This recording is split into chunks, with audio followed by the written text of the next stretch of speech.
हाय दोस्तों, कैसे हैं आप लोग। आज मैं आप लोगों के लिए एक छोटा सा वीडियो बना के लाया हूँ जिसमें मैंने क्लास 12 के sweetest love I do not go का क्वेश्चन आंसर बनाया हूँ। ठीक है, ये क्वेश्चन नंबर आपको क्वेश्चन आंसर जो है दो नंबर के क्वेश्चन को सॉल्व करने के लिए बहुत ही आसान होगा। तो मैंने फर्स्ट क्वेश्चन रखा है कि why does the poet want to go away from his beloved. वो अपने बिलव्ड को छोड़ के क्यों जाना चाहता है। ठीक है, यही क्वेश्चन है। तो इसका आंसर दिया गया है कि poet wants to go away from his beloved because death is certain and he wants to amuse himself. ठीक है, मतलब यहाँ पे ये कहना चाहता है कि poet wants to go away from his beloved. वो अपने माशूका को छोड़ के इसलिए जाना चाहता है बिकॉज क्योंकि डेथ इज़ सर्टेन, मृत्यु तो सबकी निश्चित ही है। And he wants to amuse himself, इसलिए वह सांत्वना दे के अपने पत्नी को जा रहा है। ठीक है, सेकंड क्वेश्चन है कि what are the things that the sun does not have. ऐसा कौन सा चीज़ है जो सूरज के पास नहीं है। तो आंसर है इसका सन हैज़ नाइदर डिजायर। मैंने अकॉर्डिंग टू पोएट, यहाँ पे कवि ये कहता है कि सूरज के पास क्या नहीं है, तो सूरज के पास उसकी इच्छा नहीं है। सन हैज़ नाइदर डिजायर, कोई इच्छा नहीं है। नोर सेंस, ना ही दिमाग है। Nor any shorter way to complete his journey, और ना ही ऐसा कोई शॉर्टकट रास्ता है जिससे वो अपने लक्ष्य को पूरा कर पाए। ये अकॉर्डिंग टू पोएट इस चीज़ को कहना चाह रहा है। अब देख रहे हैं कि सेकंड क्वेश्चन क्या है। सेकंड क्वेश्चन, थर्ड क्वेश्चन ना देखना है। थर्ड क्वेश्चन है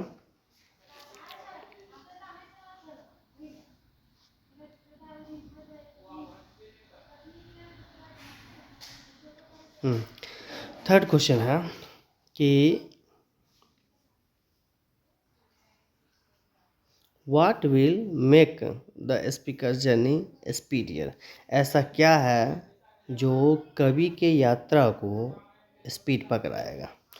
तो बताया कि more wings and motives will make the speaker's journey speedier, कि वह है कवि का विंग्स, पंख, सोच, विलिंग पावर, इच्छा, ये सब जो है कवि के स्पीड को तेज करेगा। नेक्स्ट क्वेश्चन है what makes a man powerful. वह क्या है जो आदमी के पावर को फीवल, यहाँ पे फीवर देखा जाए तो फीवर मतलब हो जाता है, फीवल मीन्स कमज़ोर होता है, नाजुक होता है। ठीक है, what makes a man powerful, ऐसा क्या चीज़ है जो आदमी के इच्छा को, पावर को, शक्ति को कमज़ोर बनाता है। तो आंसर है man's dependence on fortune makes his power fuel, कि किसी भी आदमी का डिपेंडेंस, अपने भाग्य को लेके जिंदा रहना, भाग्य पे किसी बात को छोड़ देना, यह सबसे बड़ा कमजोरी होता है आदमी का। कि कहता ना ये कि चलो जो होगा देखा जाए, भाग्य पे डिपेंड करता, मतलब जो होगा देखा जाएगा, भाग्य पे डिपेंड करता है। तो वो जो है वो सबसे बड़ा आदमी के लिए कमज़ोर चीज़ है। ठीक है, नेक्स्ट है how do saying and weeping affect the speaker.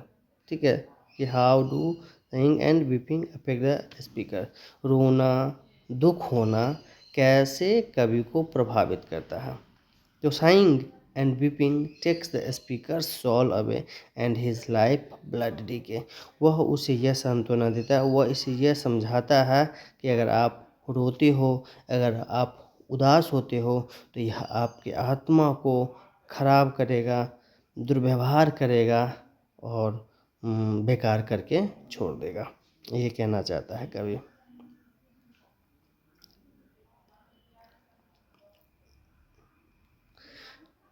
Next question हो रहा है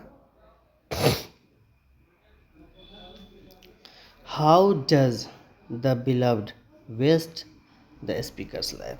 मैंने इस क्वेश्चन में ये कहना चाहता है कवि कि कैसे कवि की बिलव्ड का मतलब होता है माशूका, darling, beloved, waste the speaker's life, कि कैसे